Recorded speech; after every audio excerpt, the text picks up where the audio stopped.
I didn't really set out to build a castle, but we ended up buying this family home on this estate, and soon after buying it, the developer ran into challenges, and so we ended up buying the rest of the estate, and then we did two of the properties that were on the site, which basically were sort of brand new buildings or conversions. So one was about 7,000 square foot, sort of semi-subterranean building, and then the other one we did, which is about 5,500 square foot.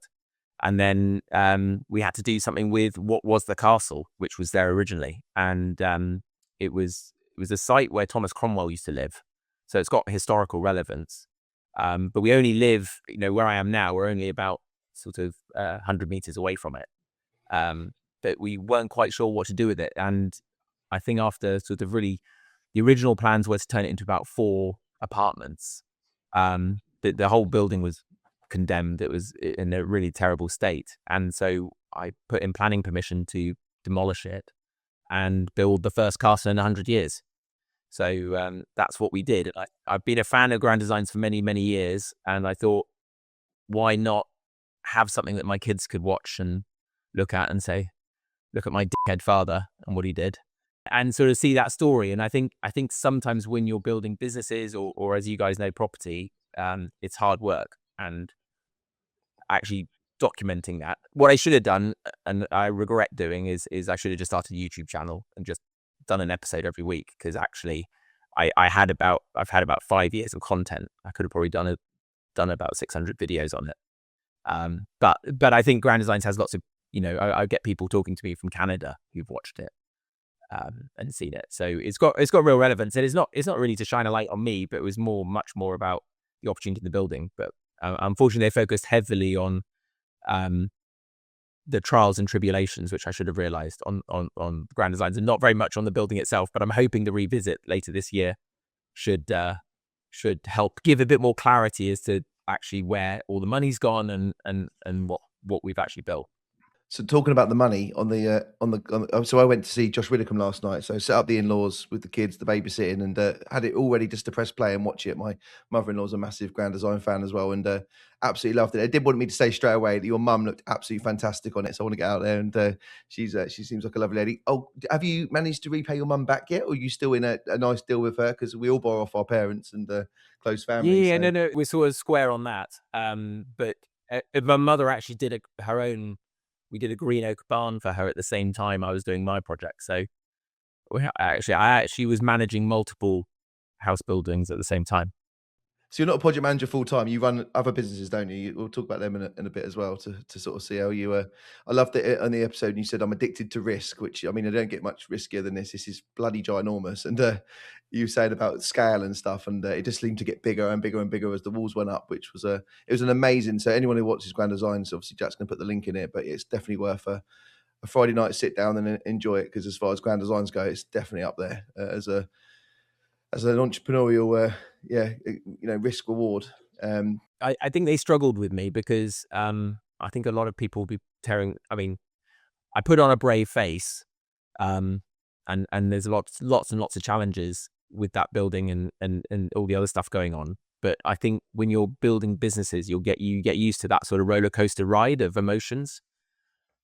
And so I'm pretty consistent. You get used to like being 30% over budget, but like you were like what 400% over budget, I think. It was that was, oh my god, stop the bleed. Do you feel like you've built up like a immunity to like stress and like, because I'd certainly get it in day-to-day life where people in the office are being like panicking and I'm just flat. I'm like, it's not really the end of the world. Like there's, there's other things to worry about.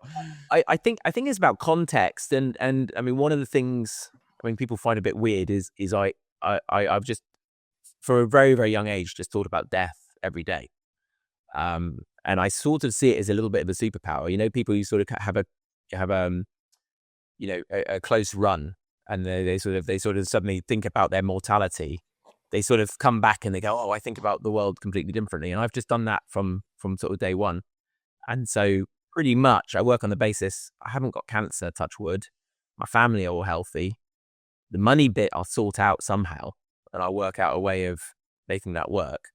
But actually, I just want to get shit done because I haven't got very long, and I won't leave a mark on the world unless I do stuff. So whether that's businesses or building out or doing all my Lego, whatever, I just like doing stuff. So a busy person. This is actually the best image I could find of. Yeah, it's pretty shocking. It was a lot of Pebble Dash.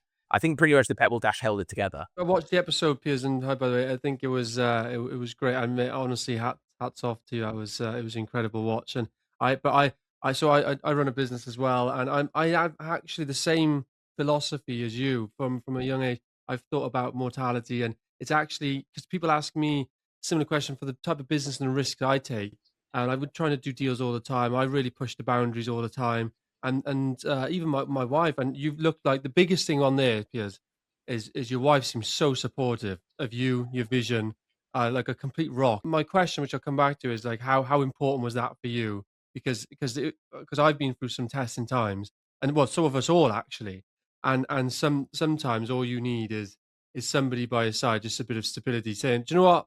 If it all goes south, it doesn't matter. It. Yeah, exactly. And I yeah, that was massive because when I met my wife, I had already sort of probably got over the bump of my first big company. So I was building a telecoms business, and it's 2012, and the business was going great guns. And we then sold the business in 2015. So we were sort of on that journey, and it was a lot more tangible in terms of what the business was able to do and achieve. But my wife missed all the times when I used to like spend 19 hours in my office at home and never went out and had no friends and certainly didn't have any girlfriends, and literally was just working continuously. Going through it the second time, because obviously it's not just building the castle. I actually got involved and set up 5 companies and sort of supported 5 businesses at the same time. So there was a lot of stress, and I think, I mean, Emma's been amazing. She comes from a completely different world. She comes from a public sector, public service. I think that's probably, when you find your partner,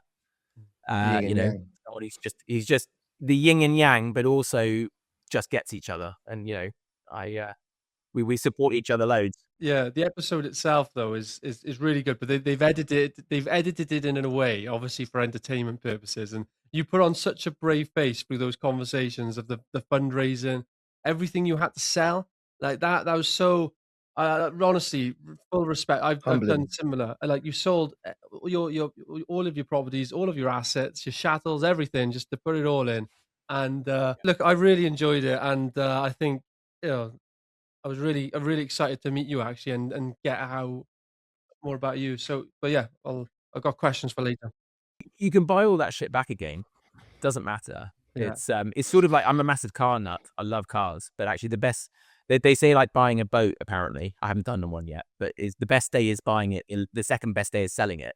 I sort of get the thing with, cars. I spend, I don't know about you guys, but I spend a lot of time on car configurators, just specking out the dream car, saving it. And actually it's probably 90% of the enjoyment. Actually owning and driving it would probably be about 10 minutes, and then I'd get bored or think I have to then clean it again.